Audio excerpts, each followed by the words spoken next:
So, Dan, it was brought to my attention this week by a friend of mine that we did not take the time to introduce ourselves and kind of tell everybody why we're doing this podcast and why, two grown men are sitting here talking about Disney, on a Monday afternoon. So, I'm going to start by saying my name is Tim, and obviously this is Dan, and we have been working together now for probably 5 years, 6 years? 5 years. 5 years. And just found ourselves, we found that we mutually love Disney, and almost every conversation we'd have at work when we run into each other would be about Disney. And we kept talking about doing something like this and kind of like put it off, and eventually here we are. So we figured we would try it on this format and see what, you guys thought and talk about what we love and see how the podcast goes. So we're going to give it a shot and see what you guys think. And I don't know if Dan has anything else he wants to add to that. I just have always loved Disney World. I have memories going back to when I was a kid, going on road trips, driving down to Florida.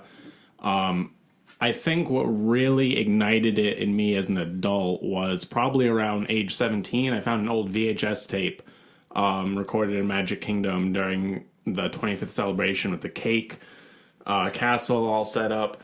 And it was just me bouncing on the barrels on Tom Sawyer's Island and just incredibly exuberant, so happy to be there. And now having a daughter, I just love bringing her to Magic Kingdom and bringing her to the rest of Disney World and having that same kind of experience that I saw on my own face as a child on my own daughter's face. Makes a lot of sense, and there you have it, folks. We've now discovered the one person that hangs out on Tom Sawyer's Island. So, yeah. Dan Albanese, everyone. It's me. I will tell you that on a busy day, Tom Sawyer's Island is a nice retreat. I spent 2 hours there the last time I went to Magic Kingdom with my daughter. Jeez. I went to Magic Kingdom for 2 days. You can actually get some pretty good parade viewing from Tom Sawyer Island. But for the most part, it's just fun. There you have it. Tom Sawyer's Island and Dan Albanese's e-ticket attraction.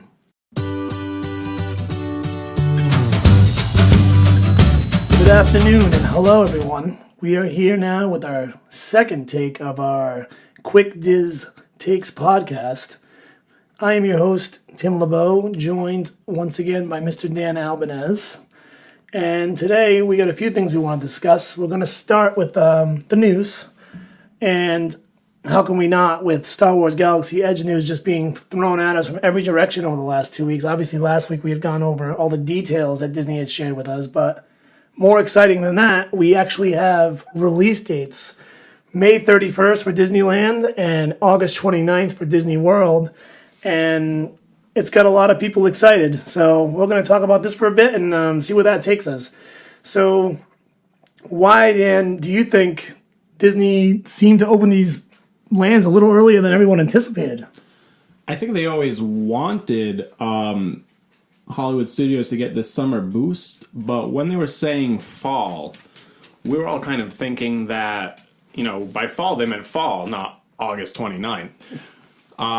So I think they kind of found the construction crews, maybe as Skyliner construction was wrapping up, and they had less projects to spread around all of the different construction crews, and finally they had enough massive people to put towards Walt Disney World. I know Disneyland has been ahead of Disney World for some time. I think that this is actually going to be catching up slightly towards Disneyland, if I'm not mistaken. I believe it was 6 months difference in construction a while back. Yeah, I believe that's accurate. I was looking at BioReconstruct. I had some photos on Twitter, and it looks like Hollywood Studios has come along quite a bit. Now, it's interesting to think that, just before Labor Day, we're going to get, an opening over at Disney World. And it's also going to be interesting to see how Disneyland handles these crowds with that not being so much a resort as it's just a small, not a standalone park, of course, because there is California Adventure, but it more or less being two standalone parks in a near a major city, and 85% or so of the attendance being locals trying to get in this place, reservation only, by the way. I don't know if anyone's heard, but they're taking reservations. Apparently, you can call and make these reservations and or if you're staying at a Disneyland resort, which I believe there's only 3 of those, you automatically get 1 reservation per room for that week, for the duration of your stay. So they're anticipating it to be a madhouse, and I think we all are. But it's going to be interesting to see how they handle this, and it makes me wonder if they slid the openings up a bit because they want to see how they're going to handle these crowds. Of course, too, with only Smuggler's Run being open at the beginning of this, it kind of shows maybe they're kind of rushing a little bit. Not rushing, but preparing, I guess would be the word to use, for how they're going to kind of dip their toe in the water and how they're going to handle a land that's opening with that had this much anticipation and this much, excitement surrounding it. Is the delayed rollout coming just in Disneyland, or is it also coming in Disney World, do you know? Well, I know that not even maybe a month ago or so, they were anticipating a June opening, so they didn't roll that back too much. But still, I mean, you're talking 2 or 3 weeks time, which is also interesting because, now you're going to have both lands open before, actually, we have one land and the other one getting ready to open right around D23. So you can pretty much eliminate any idea of any kind of announcements for the lands coming there. I mean, everything's going to kind of just be out there at that point. But usually they do these things. The reason why I bring this up is usually they do these things in a timely manner, strategic manner. But it just kind of seems like they were ready to go, and they were almost as excited as we were to get this land just cranking. Like, let's go, let's do this. I think that opening it in Magic Kingdom in Disneyland, instead of having it into Hollywood Studios and Disney World, you're going to be able to spread out this surge of crowd. I think they'll be able to handle a lot more over there. I mean, I have never been to Disneyland personally, but on busy days, I still see that because they have so many popular rides, that it really does spread the crowds out a lot.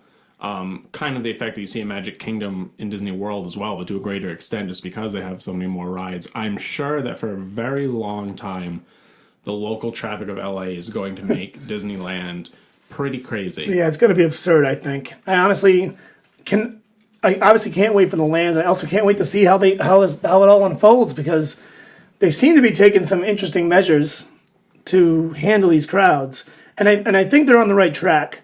I think what they, I don't like you. I've been to Disneyland one time. It was a long time ago, longer than I'd like to admit, and kind of understanding how big the park is and everything, and the situation that it's in over there. It's going to be very tricky. Like, at least with Disney World, you have this huge resort, and people visit and they stay at these. They have, I don't even know if it's like 28 resorts now. It's up there. And I think what they're going to do there is, and I've heard this and it's rumor, nothing's confirmed yet, but I think what they're going to do there is they might do extra park hours each night of the week and say a lot, like 5 or 6 resorts to have only that particular night to have a 2 or 3 hour slot there. And I think if they do that, they can control crowds a lot better, obviously. But they're still going to have from what I understand, a standby, quote unquote queue, basically, where people can still kind of, if there's availability between the reservations, they can get in. But the biggest question I have is, you let the people in. So, Dan comes in at his noon reservation.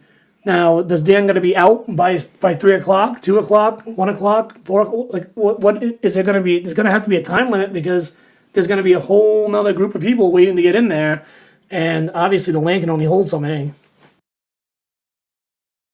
I feel Walt Disney World, with all of its massive transportation network, its 4 parks, its 2 water parks, its large shopping district, they're going to figure something out. They're going to make something attractive. Somehow people are going to get moved to other locations.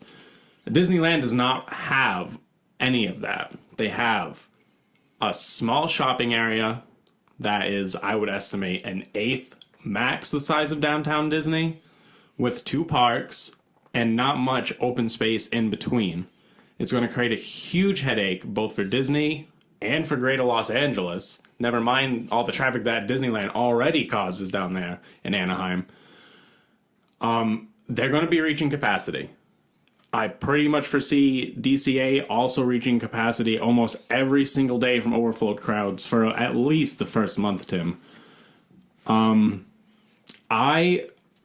I'm eagerly awaiting the opening of Star Wars in California just because I'm looking forward to the pictures of the crowds. I can't wait. Honestly, I can't wait to see how any of this unfolds because all that stuff you said, I agree with for the most part. However, I could see it doing something completely opposite we're not even thinking about right now. Who knows? We we love Star Wars, but I mean to an extent, right? Like who knows what people are gonna like? There are gonna be some people just going like crazy for this. Like there is, we were just talking before. People waited overnight for Cars Land. People waited even early in the morning, I believe, for Toy Story Land. And don't get me wrong, great IPs and all that good stuff. But Star Wars is Star Wars. And I believe there was, obviously crazy waits and stuff like that over at Universal when Harry Potter opened. But I think Star Wars has a stronghold like no other, entertainment IP. And if people choose, you got the locals in Disneyland, like I said, and they're the majority of the park. Now, that might work out for them in a sense. Maybe those people make their reservations and they just wait, and then when it's their turn, they go to the park that day. And that kind of sorts that out. But it's the in-betweeners, the people that are like, I'm going to get in, or they get in on day one, and they want to go on, and then they're going to get in on day two again, and they want to get in on day four because they just can't get enough. I mean, there are people like that, and probably more than we realize. So it makes me wonder, in both parks, like, what's that X factor going to be? And also, so you have your reservation system set up in Disney World. They haven't even really specified. I kind of speculated earlier what I think they might do. Now, what happens to the park as a whole now? In other words, if thousands of people decide we're going to wait without a reservation, and they assuming they allow that, what happens then? What happens to Hollywood Studios? Can you even get in that day? Now, granted, you do have the 3 other parks, like you pointed out, plus the 2 water parks. But if people are hellbent on getting in there, is it going to be just clusters in front of that park for months, a year, 2 years? I mean, I think that for probably the first time in the history of Walt Disney World, you're going to see Hollywood Studios regularly reaching attendance on days where Magic Kingdom is not. They're definitely trying to spread out the people that are there by opening this Lightning McQueen Racing Academy on the literal opposite side of the park, you'll notice. So they will have a pretty good section of things on the other side of this park with Hollywood Tower Hotel, Cars Racing Academy, which will be brand new. There's a lot of e-ticket stuff on that side of the park. But you're right. There are absolutely diehard Disney fans that are going to be trying to live the Star Wars life experience. like every day. I think, again, this is going to be a bigger problem in Los Angeles because you have the bigger local population. Orlando is not, a small place, but it's not Los Angeles. You are going to have all of these, you assume relatively well-off people who are coming in who also love Star Wars.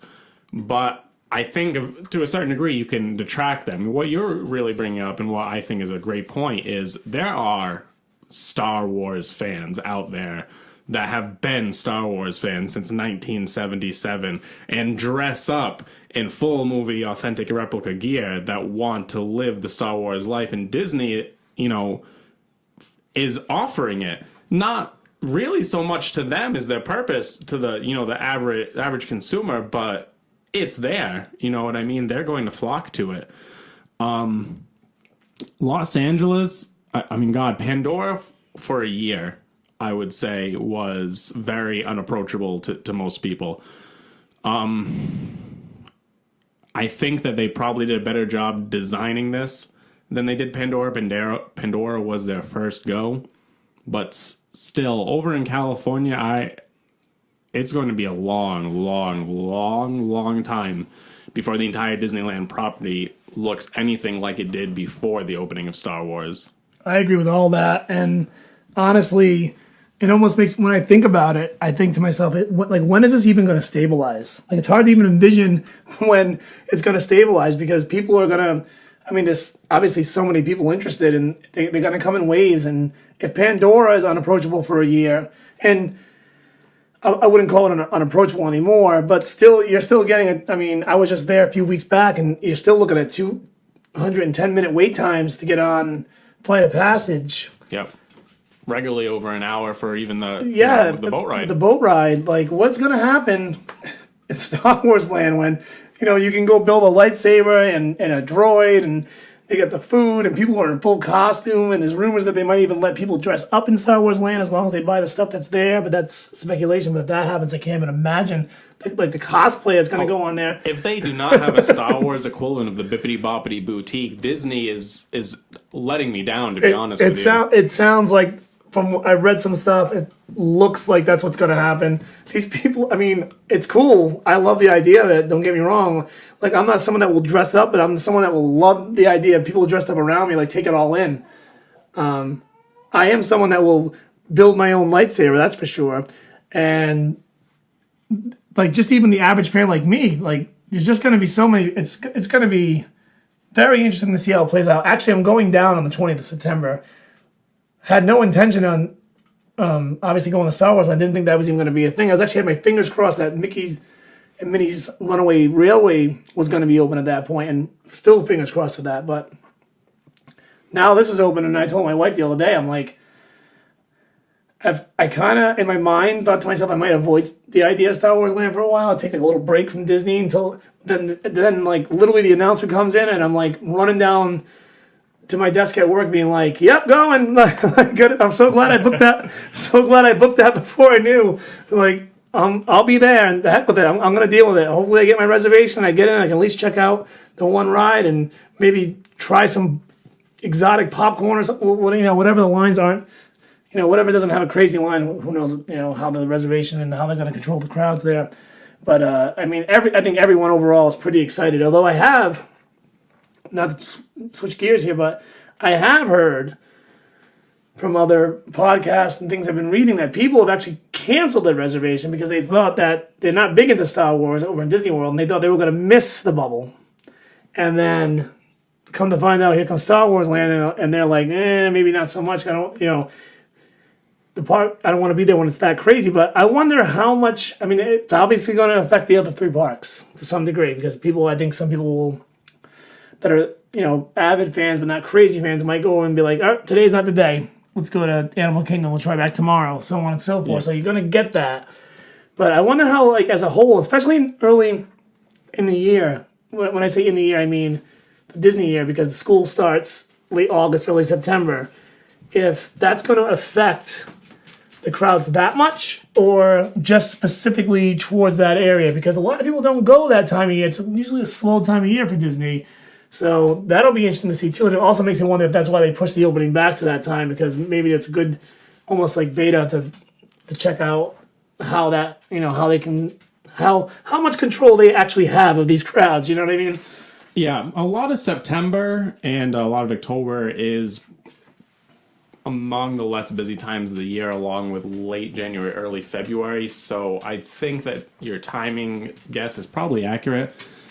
They probably expect that eventually, once more crowds come in, there will be more people in the other parks because of Star Wars and Hollywood Studios. But during September and October, when it's still initially new and a lot of the local crowds have gone to schools, I would say that the weekends will be extremely popular with all the kids out of school with this new Star Wars property. And Star Wars remains popular with kids, remains popular with 20-somethings.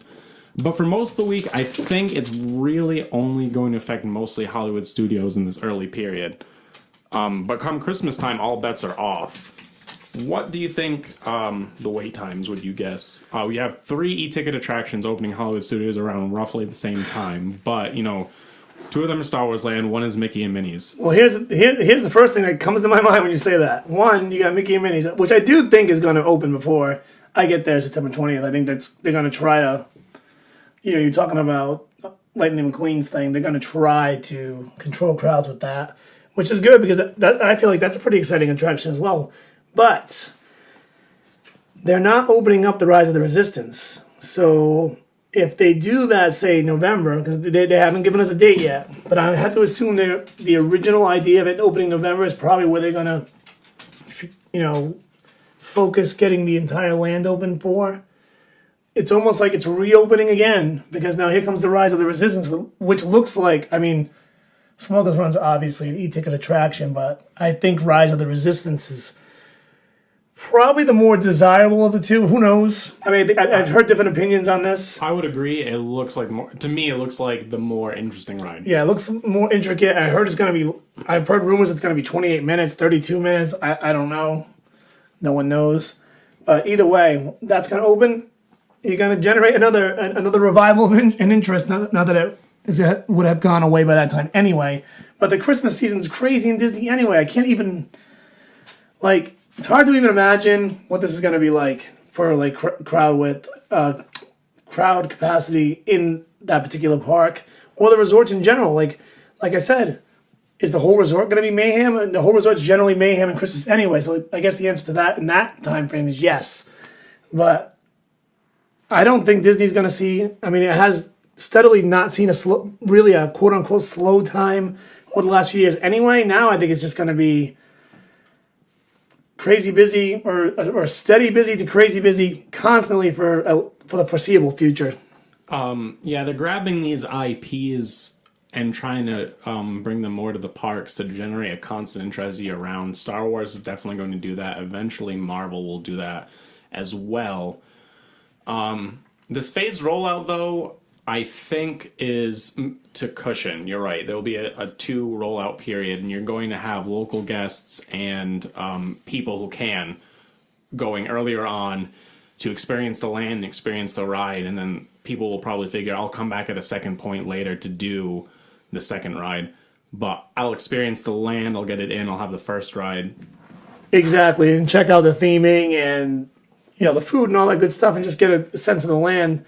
But there will be other things to do with Mickey and Minnie and all the other staples of Hollywood Studios. Hopefully Lightning McQueen ends up being diamond in the rough. I mean, who knows? Maybe that'll be cool. I think they're kind of dipping their toe over there anyway to see if they're going to get there's been that whole idea of like a Radiator Springs indoor. Maybe that happens, maybe it doesn't. I'm kind of on that. Like, I like the idea of it, like as far as like what I've seen in California Adventure and all that stuff, but I feel like with Test Track kind of being the same thing, I'm not quite sure it's necessary. But either way, Hollywood Studios is going to have to find some other things to keep people occupied when, especially in the first few years of this Star Wars land opening and people just being overly excited about it. So we'll see how it goes, and hopefully the crowds are just not as bad as we think, but I have a hard time believing that it might actually be worse, so we'll see. It's also interesting to point out that Disney backing this opening up was because they were giving out the free meal plans and all that stuff. And so people jumped on that, and some people are going to get that deal and still be there while Galaxy's Edge is open. Also, like, I think we all kind of anticipated that deal was given out because people weren't going to show up to the park, and maybe they were waiting for Galaxy's Edge to open, and then they were going to cash in on the Galaxy's Edge. Or some people didn't care, so they were, they could bring attendance up a bit. I bring up that point because, Dan, you're going in, I believe in June, correct? Yeah, the first week of June, I'm going to go on a short trip. Real excited about it. I'm staying at All Star Music. I've stayed there before. I don't know what part of the hotel yet. But my plan is to see, basically, if I can, with a park hopper, do 2 parks in 3 days in the summer. I don't expect to... I'm sorry, did I say... Did you say 2 parks in 3 days? I think you meant 3 parks in 2 days, right? I assume. Yeah, that's... I mean, some people consider that a challenge, but I mean, you're a seasoned veteran, so... I am a veteran. I'm more of a fall-winter veteran. I purposefully avoid going to Disney in the summer just because I don't really want to wait 40 minutes for most rides. So I'm a little intimidated, Tim. I'm a little intimidated to be going in June, but I think I can handle it. And I think I can do 3 parks in 2 days. My plan is that mostly I want to do Animal Kingdom. I happen to love zoos. And Animal Kingdom... That makes one of us. Just for the record. I think the best way to look at Animal Kingdom is the world's greatest zoo. Better than the Bronx Zoo? Better than the Bronx Zoo. I've been watching the Bronx Zoo specials. San Diego Zoo? Better than the San Diego Zoo. That's the line, actually. The top three, Tim, is San Diego Zoo, Animal Kingdom, and the Australia Zoo, by my reckoning. But, so I'm going to start 2 days at Animal Kingdom, and then I'm going to do extra magic hours at Epcot, and we're going to do extra magic hours at Magic Kingdom. I have some reservations for Restaurant Marrakesh and for Yak and Yeti that I'm both excited for. This guy's going to do 3 parks in 2 days, and he's going to eat. He's going to eat a sit-down meal. 2 sit-down meals at the very least, yeah. All right. And your fiance hasn't been to Animal Kingdom, so now you're going to have somebody with you that's checking everything out, and you're going to be, let's get along. We're going to go to the next park and all that stuff. Yeah, she had been a few times when she was a kid. She's a native Floridian. But she had not gone as an adult until we went, after we got engaged, we went to Magic Kingdom for an after-hours event, actually. Okay, so, so she's going to be at least rediscovering the park. So that'll be interesting if you can, rip through, and then we'll definitely want to talk about that when you get back. But I think, I don't want to bring down the level of your accomplishment here, because I do think you're going to accomplish this. But I do think, if you know what you're doing, you'll be fine. I think it can be, for lack of a better term, overrated to do these things. If you're highly organized and you understand how the parks work, there should be no reason why you shouldn't be able to do that. Some people tend to think that that's difficult, but I think, especially someone that's been there as much as you have, you'll be able to rip right through that, no problem. Yeah, there's definitely more than one kind of Disney guest. Let's say it that way, Tim. I would say. There's been days where I've been in Epcot and I did the entirety of Future World, and I overheard someone saying that they had done just the land and Figment, and it was maybe 11:30 at that point. Really, if you know what you're doing, if you're good at planning and organizing, you can do fine in Disney. But if you think you can just go in, show up the day of, you're probably not going to have that much of a good time, to be honest with you. And it's funny because people that go a lot, quote unquote, go in and show up. Even then, and we may be winging it, but we're nearly not winging it. In the back of our minds, we have an understanding of what we're going to do. And that's whatever. You can't fault someone for going to Disney once in a lifetime or 2 times in a lifetime, not grasping that and just going by what they're either read or heard on something like this or whatever. It's just a matter of if you're fortunate enough to go to the parks a bunch of times, you just kind of get a grasp after a while. And also you understand what you like and how long it takes you to do certain things. So it's interesting, it's a study in efficiency, but at the same time, it has a lot to do with experience. So me, on the other hand, September 20th, I thought it was going to be a quiet little trip. I was like, this is the first time I'm going to do September. I've heard it's really quiet in September. My wife and I are like, the heck with it. We'll pull our daughter out of school, even though it's only 2 weeks or 3 weeks in. And lo and behold, Star Wars lands announced. And now, I don't really know what our strategy is going to be, but it's definitely going to be interesting to see how many parks we can do in a given day, because we always try to do. We're like one of those families that always try to bounce around. 3 parks in a day is not unusual for us. I mean, obviously we're not ripping through every ride or attraction in each one of those parks or anything like that, but we might be well, let's go, start in Magic Kingdom and do Haunted Mansion and, Splash Mountain, then let's run over and do this one, and then run over to Animal Kingdom and do that one. But if the lines are absurd, no matter how much you go, that can definitely throw a wrench into that plan, and with not understanding or even able to estimate what the crowd's going to be like, I'm kind of in the middle, so excited to go because of Star Wars, but so nervous that it's going to be really, really crazy. Now, making the reservations haven't flown off the shelf or anything. There's still plenty to be had, but the prices have gone up a little bit. But we're hoping that we're going to be able to do, along the same lines as you, is just get in there and rip through all the parks. Now imagine we get there and Star Wars is so popular that Hollywood Studios is at capacity, and then it trickles to Epcot because that's the closest thing. People just jump on boats and ship over to Epcot. What happens then too? What do you do if you can't get like if parks are just inaccessible and or the like ride wait times are just absurd. Like it shouldn't be that way, but it could be that way.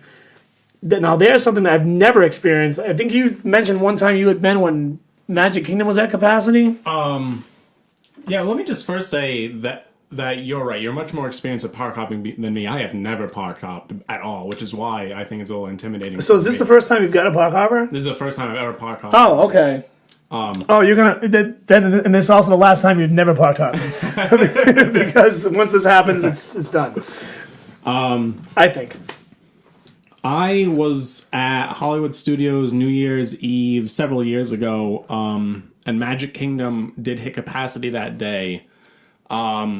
And at that point, Magic Kingdom hit capacity, you could definitely tell that there was many more people starting to flood into Hollywood Studios. Can I ask you a question? When it hits capacity, does Disney just turn you away and that's it? Do they have a way to handle it? Is there a queue you can get in to get into the park? It's not a single like on-off letting people in switch. It's staged. I don't know how many stages there are, but it goes basically.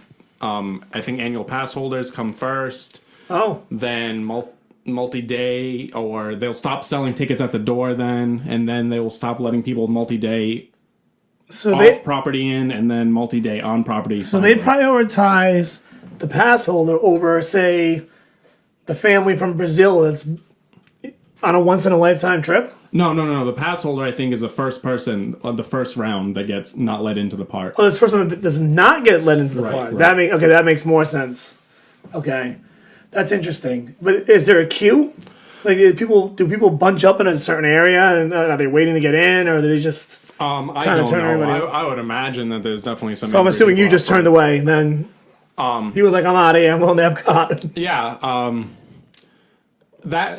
That's the magical property of Disney World, is that they have 4 parks. I don't think they've ever hit capacity at all 4. Is really, I think. I doubt Hollywood Studios has ever hit capacity. No. I'm sure on some Christmas days have to look or that 4th up. of July's there that Hollywood Studios has hit capacity from time to time, but you're right. What capacity is there?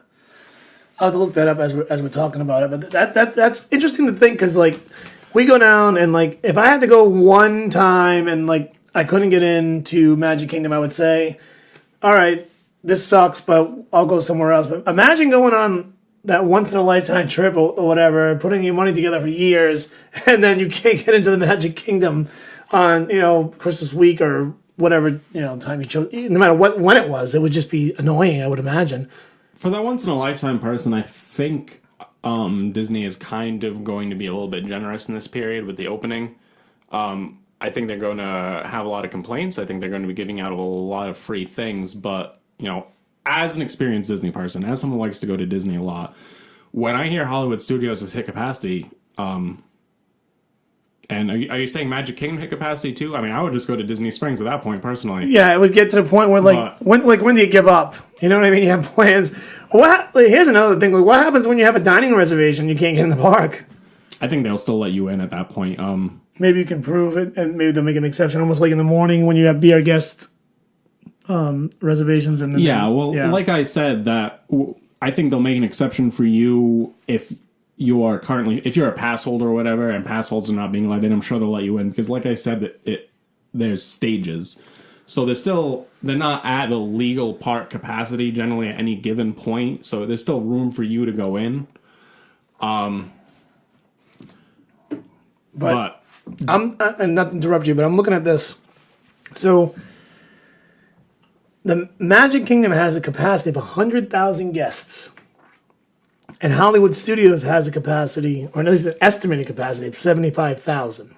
So 25,000 less, which is interesting because I'm not quite sure what the the acreage is on each one of those, but I feel like Magic Kingdom is much bigger. But that could be all deceptive. And altogether, they can only have 330,000 guests are in all 4 theme parks, I believe. I don't think this is counting Warner Parks. On a given day. The build acreage of Hollywood Studios is larger than Magic Kingdom, but I would agree that there's more I didn't know that. More guest walking space in Magic Kingdom, I would say for sure. They can fit a lot in Animal Kingdom. It's like 500 acres, that park. It's a crazy big Yeah, park. Animal Kingdom is gigantic. Yeah, it's really big. Just the footprint of Kilimanjaro Safaris is about the size of the rest of Animal Kingdom put together, and the footprint of Kilimanjaro Safaris could fit Magic Kingdom in it. That's crazy.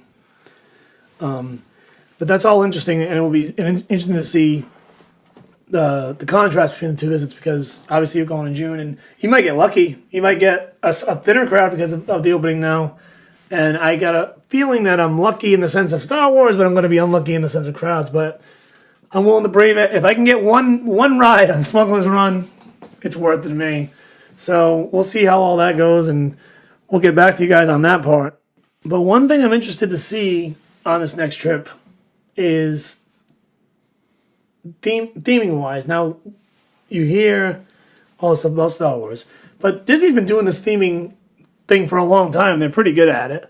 And I noticed my last trip, and you had brought this up, off the podcast, about the little things you miss in Disney. Like, a lot of people don't see, but, kind of like Disney, people that will listen to a podcast like this, for example, might notice or might enjoy being pointed out so they can notice on their next trip. So what to you, Dan, is something that maybe, if you have anything off the top of your head, that when you go to the park, you notice and think to yourself, like, that is such a nice little touch that people may not either know is even there, or, people have noticed, but it's just not talked about that much. My last trip, I went to an after-hours event at Magic Kingdom. I was in the bathrooms next to Splash Mountain. I was waiting for my fiance, and I was looking at the planter, and I just happened to notice that the planter is filled with pine needles. And I'm just looking around, there's no pine trees anywhere in this area at all. So I don't know how often, but occasionally someone from behind the scenes at night is coming out with a big bag of pine needles and just spreading pine needles around Frontierland. And slowly, people are going to kick them out of the planters. They're going to spread out on the ground. But, it's just little things like that really... most people are never going to notice that there's pine needles. You know what I mean? But yeah, and honestly, I've never noticed that. But I wonder, like, at the same time, if like I subconsciously notice that when I'm there, like in a sense of like, oh, this belongs here, and I just kind of continue to walk. Like, how your mind just gathers information. You don't really stop to smell the roses. If your fiance's in the bathroom and you're sitting around waiting, that makes sense. But Disney does so much of those things that a lot of us either love, like, we notice and we love, or that we don't notice. But it's funny to hear stories about certain things people notice that you don't.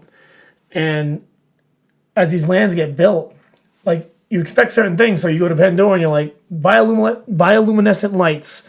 There they are. Or maybe there's a smell pumped in the air of lilac or whatever you might envision Pandora might smell like. But things like that are interesting. The small details. I'm jotting my mind right now, trying to think of things that I've enjoyed over the years as far as small details, but nothing comes to mind quite like that. I know you've heard a million times, you walk down Main Street. It's to me, the biggest thing for me always, and it's an obvious one, is the smells. The second I walk down to Main Street, I want to just go spend whatever's in my wallet on food or sweets at the confectionery. I think part of it is that just they do such a good job of blending everything that you don't even notice. So one example that comes to mind now is Epcot. If you go to the UK Pavilion in Epcot, each building is built in a distinct architectural style that had been researched and reviewed to make sure it's an exemplary version of this kind of architecture, and each one is a different kind. And if you were to bring in someone who knows about medieval architecture, they could tell you, oh yeah, well, that's representative from something from 1540s and blah blah blah, and it was built during this period. And I don't notice anything like that, but somebody does. Somebody did. And, you can go and know everything about architecture in England, and it still works. It still makes sense. So what do you think, not to harp on the Galaxy's Edge thing too much, but it's kind of exciting. Going along those lines, what, off the top of your head, would you think is something that you would like to see or hear or smell, when you walk into a land like Galaxy's Edge? So this is a spaceport, and in a spaceport, you're going to have ships, supposedly, I would think, coming and going. And I got to figure out how Disney's going to do that. There's a spaceport restaurant, so is that going to have some kind of built-in screen technology as well that they've been working on with Star Wars and with the restaurant Epcot to show ships coming and going? What does it sound like when these ships arrive in port? Is there going to be announcements about people arriving? Kind of like there is in Star Tours right now, but Star Tours always kind of felt like a little tongue-in-cheek, it was a little bit more like an airliner in a Star Wars kind of way and not like in the Star Wars universe, you know what I mean? Pod racing is really popular in the Star Wars universe. We know we get this Ronto's Roasters with the pod racing engine. Yeah. There's going to be maybe some kind of advertisements for pod racing, maybe... Like I said, you're at a spaceport. Is there going to be vacations advertised at someplace else? Can I visit the casino planet from episode 8? Although I'd like to avoid that. Just saying. But I'm more along the lines of, and I know what you're saying, and I really hope that all those elements are incorporated. But I like smell and scent wise. One thing I know it's kind of funny, but when I watch the Star Wars movies, I think to myself, like, what does that bar smell like? Or what does Luke's old clothes that looks like he hasn't washed them in 6 months smell like? Now, that's being a little too specific, but I wonder if you're going to get any, like, what kind of scents are they going to pump into this planet, or are they even going to? Do you think Bothans are musky, Tim? They certainly could be. I mean, I know the huts look musky. I mean, they look slimy. And there has to be a hut somewhere in this land. Yeah, I'm disappointed if there wasn't an audio-matronic. You would think so. And now you wonder, like, they're trying to sell foods here, so they're going to give you something that's going to, like, make you want to go try either the food or just make you feel immersed, because I keep hearing that word, immersion. Yeah.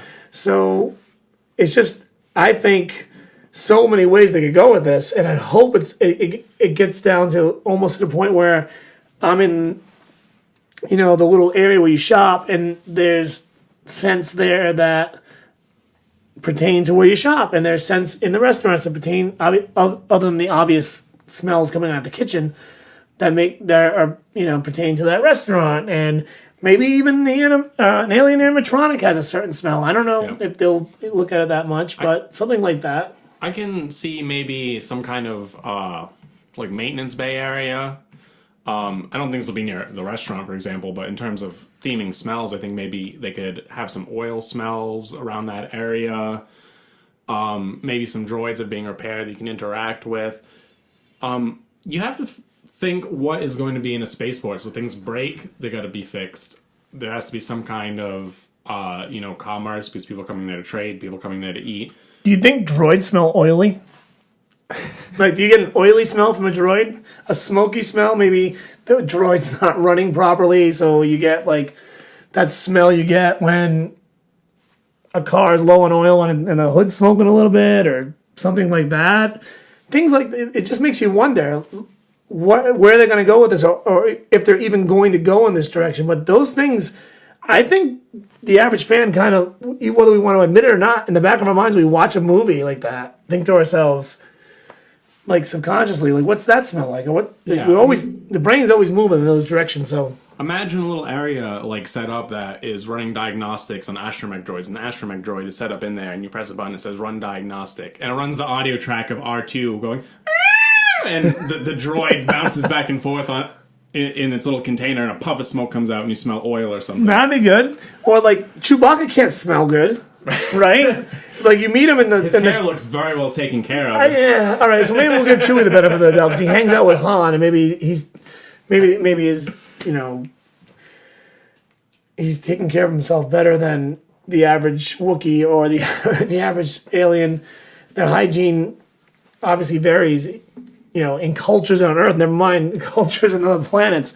But Hondo, and I guess his animatronic's going to exist over in the Smuggler's Run attraction, or like you said, if you get a job with the Hut, or these cast members are going to be dressed like these aliens, I feel like there's going to be some kind of added, like, either texture or smells and scents that have to be acquainted with these characters. If they don't do that, I think you might lose a little of that. But at the same time, do you shy away from it because if it's not a pleasant smell, maybe people don't want to experience, maybe like if you had Jabba the Hutt, for example, I could see that being the part of the attraction. Like you kind of go up to him and you say, "Ooh, God, it's Jabba," the same way Leia does in Return of the Jedi. But the overall flow of cast members might not want to have that going on because how long are you going to want to walk around the land that smells awful? I also read or heard somewhere, I'm not sure, that they were taking feet and tracks from droids, I believe actually used in the movie, and running them through the land so that it appeared to have an age to it. I guess I heard this from the media previews, that they're trying to get that feel that this is a land that's existed for a while and that you're visiting it. And so they're definitely going to give you some detail in that aspect. I mean, I feel like that's almost Disney has a pattern sometimes. I feel like that's almost a given. If you can, if you go to almost any given land, I feel, in Disney, and you look at the pavement, there's some kind of story element about how they did the pavement because they know that a lot of people are going to be walking around and looking down. In Liberty Square, Magic Kingdom, you can kind of see an artistic representation of filth flowing through the streets. Yeah, that cracks me up. There's giant footprints over at the new Toy Story land. I can definitely see the benefit of adding in all these like kind of droid wheels and droid prints all throughout. It definitely looks old, so there's definitely a lot of weathering elements that are going to go on. I'm looking forward to really absorbing the deep details of this land. Yeah, me too. And so I don't consider, I guess the droid tracks might not be deep details. It's a nice touch, for sure. And like you just mentioned, we had seen it in other lands, so that'll be, a welcomed addition, but we'll have to keep our eyes out because I am sure there's going to be, especially with Star Wars, there are going to be things people see that I probably see that I won't even recognize, where they'll say, this is from that, or this is from this, because they know that these fans are die hard. And so I'm not going to be shocked at all when Disney does that, and I believe they will. So, you get your Pine Needles and Frontierland, that's a land that's, it's older, and they're still taking the time to do that. I fully expect that in lands like Galaxy's Edge, you're going to get some very, very nice Easter eggs, and I look forward to that. So we'll see what happens, and we'll check that out and report back on to you guys or get some feedback from you guys if you guys notice it. Anyway, we got to wrap that segment of the show up, so let's get to the segment that we started last week, obviously, because that was our first show. And that is 50 tweaks for 50 years. And I want to just say up front that the word tweak here is going to be used very loosely. Now, Dan had a nice little one last week with the Pixar short films being used over in the Imagination Pavilion. But I think some things may be considered a little bit more than a tweak. And the one that I bring up this week is probably going to qualify as that. But it bugs me a little bit, and I just wanted to bring it up.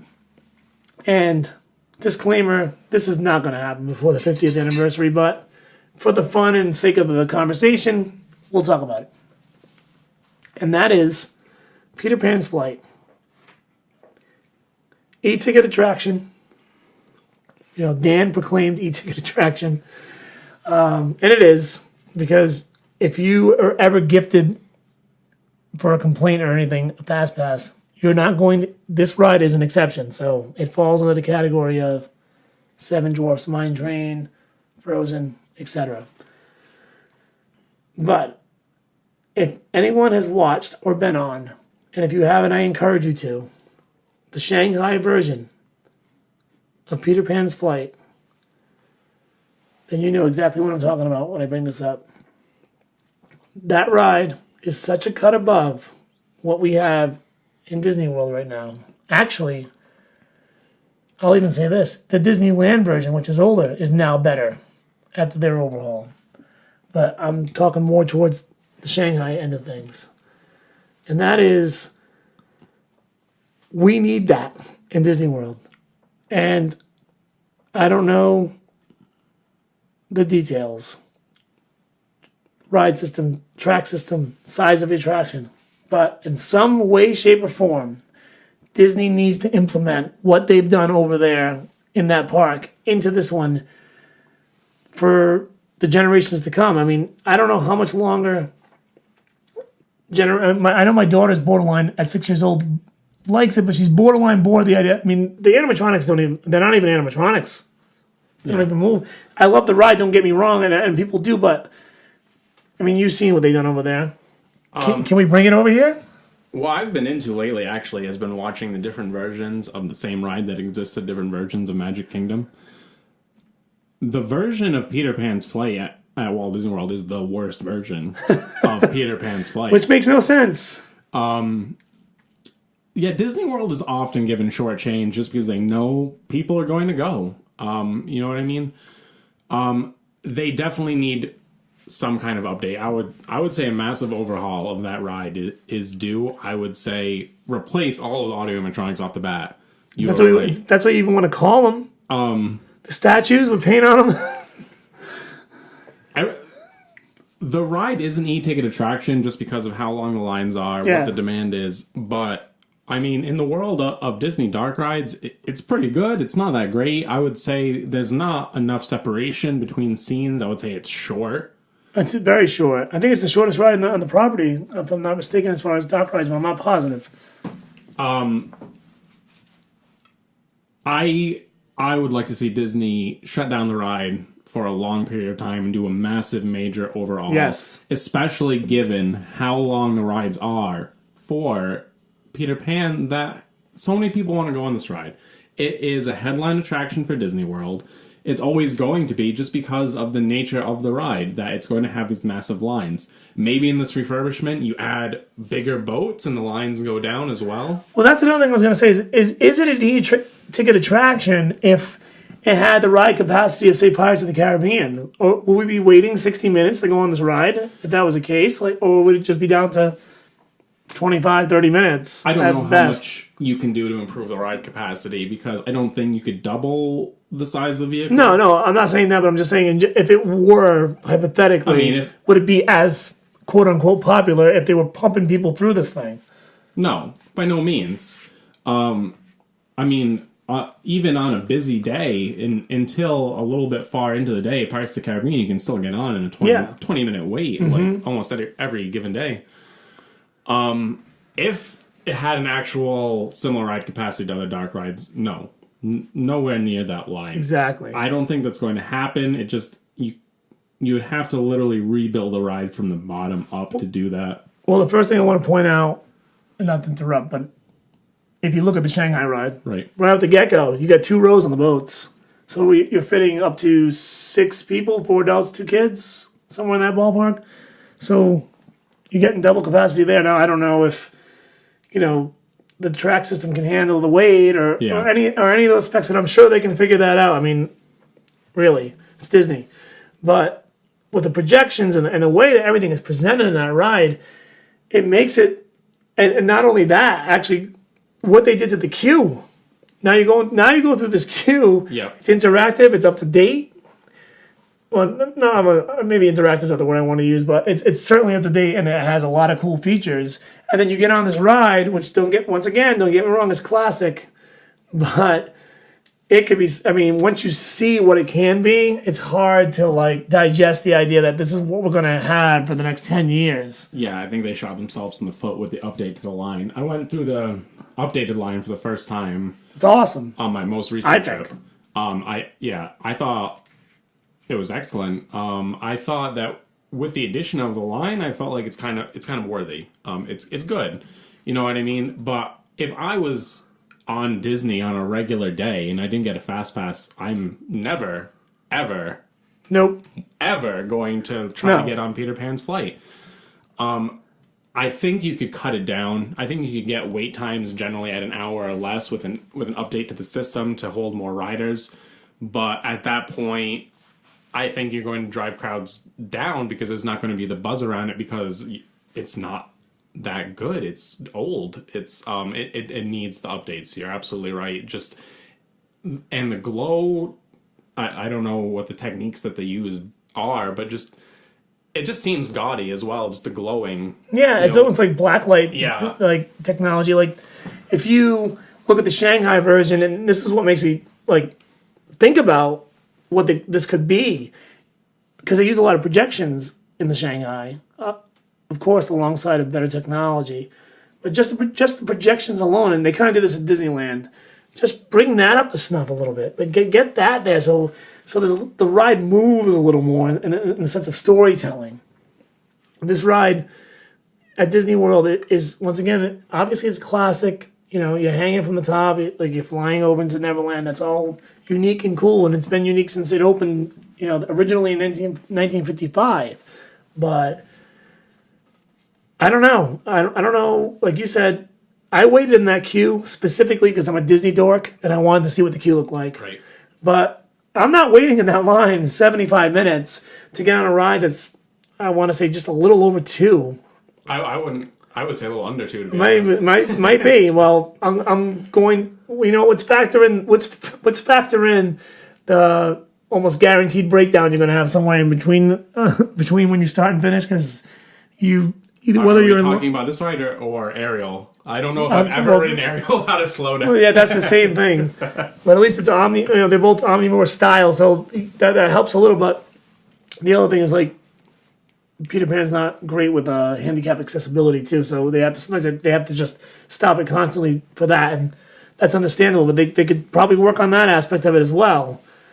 But my wife always jokes, you know, can we get through this ride without breaking down one time? Because I feel like we stop at least once every time through, or if not every time, every other time. It's quite often, and so I think they know this. They got to look at fixing that, and I think that, you know, I put this on the 50 tweaks for the 50 years, and I obviously don't expect this to happen before the 50 year, but somewhere in this window where maybe Epcot gets the overhaul and the crowds, you know, shift a little, or Tron takes away some of the crowds, or whatever it is, they need to look at this and say, it's time to get at least a Disneyland status. You know, honestly, no reason why they can't get to somewhere in the ballpark on a Shanghai status and make this ride plausible for the next, 20, 30 years, because I don't think it's going anywhere, but at the same time, it's going to hit this. I mean, it already has, really, but for ongoing park goers, it's hit the point where it's just, I agree. It's reaching a wall. It's like a wax museum, Yeah. So hopefully Disney gets on that one, and I would love to see changes made to that, if not for the 50th year, for at least by the 60th.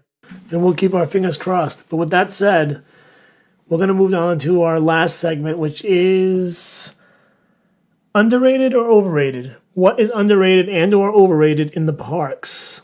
And I'm going to let Dan give us his overrated and or underrated this week. This week I'm doing underrated, and I'm doing the Wilderness Explorers activity at Animal Kingdom. So this has been there for quite a time. It's nothing new. They did get some new locations when Pandora opened.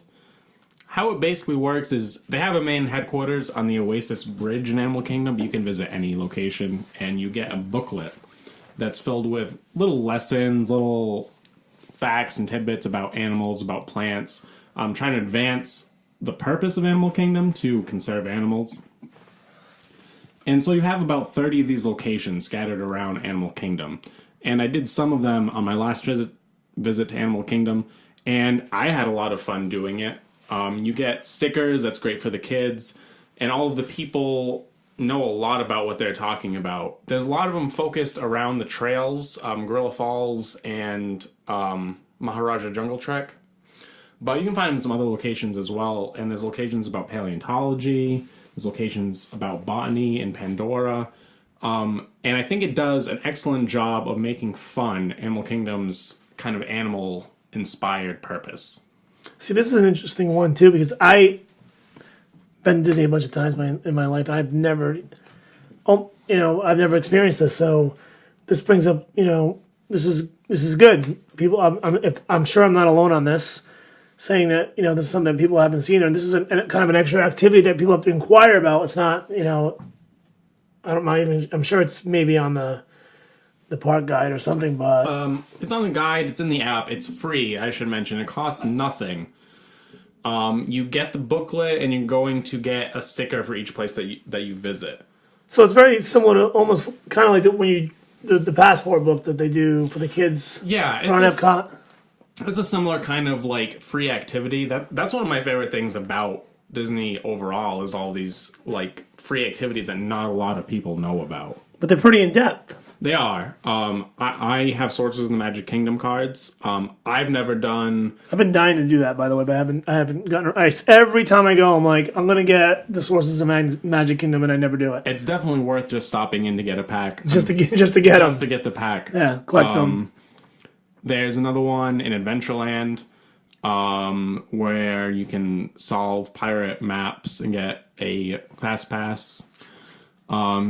There is the one at Epcot that you mentioned. I don't think Hollywood Studios has one, but not sure. I think like in terms of how many people do it and how popular it is and how much fun I have, I think Wilderness Explorers is probably my favorite. It also brings to life this like really cool, interesting aspect of the movie Up.